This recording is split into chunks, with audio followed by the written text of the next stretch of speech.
the lower prices of renewables are not enough to shelter from the storm that on the other side you have incredibly low prices of gas, for instance, and this gas tries to find an occupation, a consumption, and of the market, which even if all costs are going down, nobody invests anymore.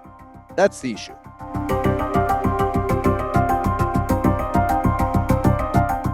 I would distinguish two types of incumbents, on the supply and more on the fossil fuel upstream part. And then I will come to your last point on the prices and who pays and on the subsidies. Now, the first distinction I would say is between those like discoms or like utilities that have an obligation to buy renewable electricity. And we have heard from all over the world utilities telling to the government, I'm sorry, I have no more money to pay the independent power producers.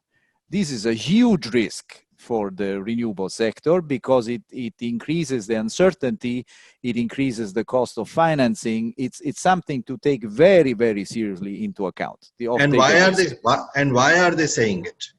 Why are they? Because their revenues are going down because of both decreased demand and decreased prices. Price, yeah. So it's a real problem. If you put yourself 1 second in their shoes, at least I would say the same. I'm sorry, I have a big problem here. Now, this is one part of the problem. The second is a different thing, is more in the upstream sector. And I would say the crisis has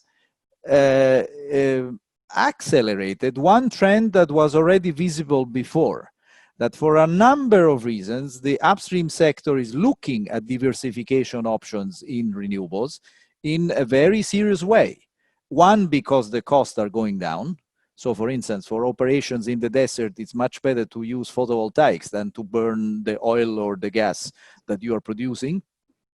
Second, because they can be under pressure from the investors on their accountability for carbon emissions.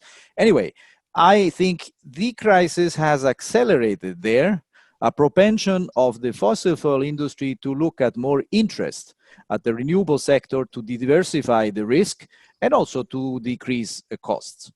But the missing money problem remains, and the other things which remains is the following. I mean, the cost of PV and wind, we think, will continue to go down. You mentioned the materials prices are going up. You're right. There could be disruptions here and there in some markets because of that. But tendentially, the prices are going down for different reasons. Look at the PV. There is an unprecedented gap between manufacturing capacity and demand, because the manufacturing capacity is still going up and the demand is going down this year. So this will go lower prices. However, the lower prices of renewables are not enough to shelter from the storm that on the other side, you have incredibly low prices of gas, for instance, and this gas tries to find an occupation, a consumption, and of the market, which even if all costs are going down, nobody invests anymore. That's the issue, which leads to the subsidies. Obviously, if the wholesale market prices are going down and the cost of renewables is constant, the subsidies go up. I would add, should we reconsider the right one for the 21st century, for a power system which is very different in terms of share of sources that have zero or low marginal cost versus the others? Because the market design that we have now, which has some incredibly positive features, was designed, however, in another era, in the 90s. And I think this is the real question that we collectively, I would say, both the renewables and the incumbents have to address together. Yeah. Generally, my point would be the challenges are so daunting that we need more collaboration.